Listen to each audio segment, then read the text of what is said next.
Well, what is going on, YouTube? Welcome back to A Therapeutic Edge. It is lovely to have you here today. Thanks for joining us. Hey, do me a favor. Hit that subscribe button if you wouldn't mind. I'd love to have you here on a regular basis. Today we're going to talk about this knife. This is the Kershaw Shallot. This is a discontinued knife. We found this at a really cool knife store in San Mateo, California. A knife store that had by far the best collection of discontinued Kershaws and Spydercos and Benchmades I've ever seen anywhere. But before I talk about that, I want to talk about why I bought it in the first place, why we got it in the first place. So you guys know my knife collection is fairly extensive, and at this point it tends to share one sort of reality, which is that they're all kind of expensive and hard to find. I mean, that's what it is to be a knife collector, really. But it didn't start here. I mean, of course it didn't start here. I mean, I suppose some of you out there decided one day to get into knives and went out and dropped, $300, $400, $500 on a knife, but that's not generally how it works. No, for me and for most of the people I know, it started because you did stuff like go camping or did outdoor stuff or just needed a knife for work. And that means that it more likely than not, it started with something like this. Now, this is not the first Kershaw I ever had. Oh no, I mean, this is only 6 or 7 years old at this point, but this is indicative of what I used to carry before I was really into knives, right? I mean, this is everything you need in a knife, really. I mean, at least at the level that I was into it at. This is an HCR13 MOV blade from back when that was kind of a new thing. It is hollow ground. Steel scales, plastic backspacer. It's got a pocket clip that you can move around. As you can see, at some point I lost one of the original screws. It's just a knife, but it's a really nice knife. It's an R.J. Martin design, right?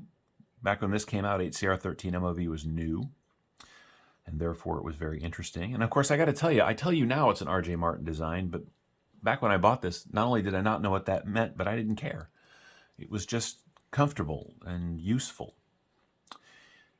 So stuff like this, or the Cryo 2, or even the Cryo 1, if you go back a ways. I got this one from a shop in Portland 4 or 5 years ago. This is a Hinderer design. I mean, R.J. Martin and Hinderer, and both of them for less than $50, right? But of course, like I said, when I bought these, I didn't know what that meant, and I didn't care, honestly. They were just good, comfortable, functional pocket knives. But a few years before those, let's put them here, Kershaw was doing stuff like this. Now, this is a Ken Onion design. As I said, it's the Shallot. It is the Shallot CKT.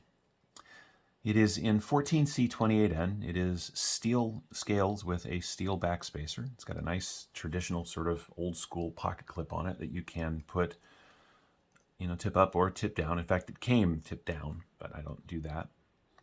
It is anything but deep carry. It's got a lanyard space. And yet it's very cool. I very much wish they were still doing stuff like this, right? And you can still get the leak, and you can get the chive, and you can get stuff like that. Most of those went into an HCR13 MOV phase along with these sort of deal. They sort of left this sort of innovative and interesting stuff behind. And that's a drag. Most people, I mean, let's face it, 90% of the population wouldn't know one blade steel from another if you set them on fire and demanded they tell you. What they know is whether it cuts or not when they want it to, whether the knife falls apart or not, how much it cost in the first place. And, 30, 40, $50. Of course, back in the old days when I bought this, it was $26, right? I think nowadays they're closer to $35. You can still get this one on Amazon if you're interested. I mean, look at the blades all chewed up. The scales are all scratched. I mean, this knife lived with me and went camping with me for a long time. So when I got into Kershaw, I mean, I had Smith & Wesson knives. I had a lot of gas station stuff. I sort of missed this generation. You know, because when I went to the store, I mean, they might have had these, but I wasn't looking to spend 50, 60 bucks on a knife. Back then, that was a lot of money, you know, 6, 8 years ago, 10 years ago. I was looking to spend 20 bucks. You don't get that much difference, really. I mean, the Volt here is completely functional and useful. It's just not as interesting as the Shallot. These are cool knives. And they're what got me into stuff like this, right? Or this. Without these, none of this would be here, because I wouldn't be here, right? This is the thing that got me interested. And the reason I share all that is because Kershaw can still do this. I mean, 14C28 is a modified version of 12C27 that Kershaw had made for themselves right around this generation of knife because they wanted something better than 12C. And so they had it mixed and made. And now, of course, it's considered budget steel, but it wasn't back then. If you know somebody who's into knives and they're buying things by like Smith & Wesson at the gas station, you can steer them towards stuff like this. I really do like the Volt. For about 35 bucks. Is it a collector's piece? No. Is it fancy? No. Does it work? Yeah, it absolutely does. Which brings us back to the Shallot. This is part of the Ken Onion, so leek, shallot, stuff like that, right? This is all onion names, which is very clever, of course. But they could absolutely still make this knife, and it would still sell. In fact, if they made a non-assisted version of this, because it is very assisted, they'd sell a ton of them. I don't understand the way they do business sometimes. But it is a very cool piece to have in the collection, and it is very reminiscent of the things that brought me into the knife collecting in the first place, and it's very reminiscent of the things I used to carry when I was younger and before I knew anything about knives at all. And maybe that's why I like it so much. It's a combination of sort of a classic and hard-to-find piece, which is why it's in a collector's collection at this point. But it's also really nostalgic. So let's take a look at what you would get if you could find... Oh, by the way, you can find these on eBay. They were about, like I said, 50, 55, 56, 57 bucks or whatever new many years ago. The cheapest one I could find on eBay is $120, and they go up from there.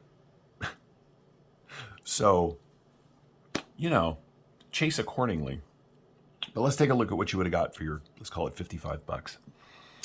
You get just about 3.5 inches of 14C28 and blade steel, with a little bit less than that on the cutting edge. You get a recurve drop point, and it's quite a recurve too. Of course, you get the Kershaw smile. It does get fatter down here towards the end. That's something they were never that great at, and this knife is evidence of it. You get a pocket clip made out of steel that looks very Ken Onion-y. It is very not deep carry, because when this knife was released, nobody was thinking deep carry. That was something that came along later. Because it's a steel frame lock, there is no insert. You have direct lock bar contact with the blade, but that's okay because steel on steel contact makes perfect sense. It is running on washers. It's got a fairly nice pivot. At least this side looks cool. This is just a standard screw. The construction is pretty straightforward, right? It's got 3 body screws that, by the way, go all the way through and thread through the other side, as opposed to having screws, well, like this, right? Screws on both sides that meet in the middle in the spacers.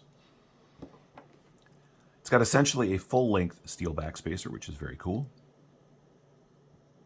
It's just a neat piece. And I really wish they'd still do this. Every once in a while they release something cool. I'm not saying they don't, but these days it's usually in D2. It's usually in D2, and they're charging a lot of money for the privilege. And that's kind of a bummer, because there needs to be a middle ground for them.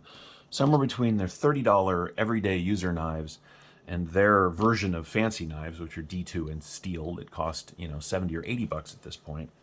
It'd be nice if they went back to a steel that they had created for themselves, 14C, and would reproduce some of these classics, because I think people would really like it. I know I do. All right, anyway, so 3.5 inches of 14C28N, running on washers. The grip area from behind that swell, you're looking at 1, 2, 3, and 3/4 out to the very end, but it's really about 3.5, which is a little short for me, but probably great for most people. Closed length, we're coming in at 4, just a little under 4 3/4. Right, 1, 2, 3, 4. It's about 4 3/4. The closed, this is a really lovely thin knife, right? Where are we? I mean, it's 8.5 millimeters through the thickest part of the body, which is, a third, 0.3 of an inch, right? It is a thin knife. It's a great carry for it, too. In the pocket, because it does have a little tiny flipper, because it's assisted, they can do that. It's not chewing up a lot of space. You're looking at 1.25 inches, right? So you can carry this with a bunch of other things in your pocket if you wanted to. Because it's steel, it's not super light, but that's okay. Let's see how much of that 14C they give you. Okay, we are looking at, back here at the thickest point, we're looking at 3 millimeters. Not bad blade stock. It does have kind of a large flat, but it is hollow ground, so it comes to a really acute edge. And as I mentioned, it is a really pokey tip. So you can definitely prod somebody along with this. I feel like what Kershaw did was give all of this design aesthetic and all of this sort of unique and interesting stuff over to ZT, which made sense because that was their high-end knife brand. But now ZT seems to have decided not to make knives anymore. And so I'm hoping that they'll come back and start doing stuff like this because it's just cool, at least to me. The knife overall is just shy of 8 inches long. The specs say 7.9. So that seems about right.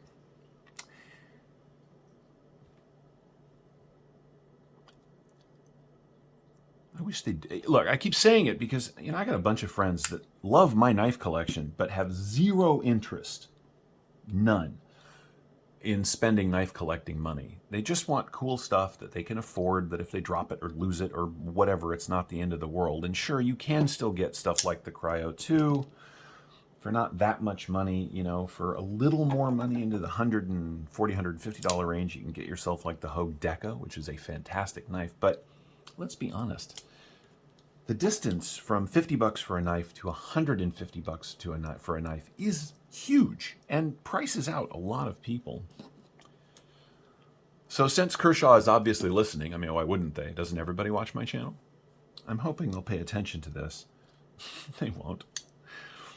Bring back stuff like the Shallot.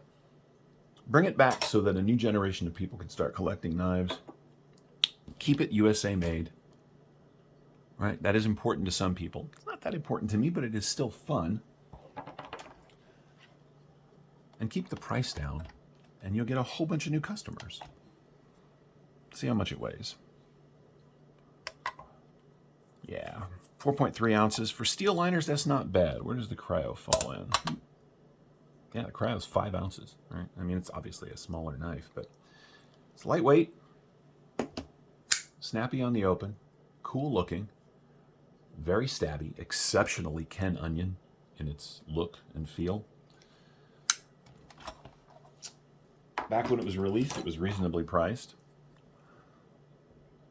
Yeah.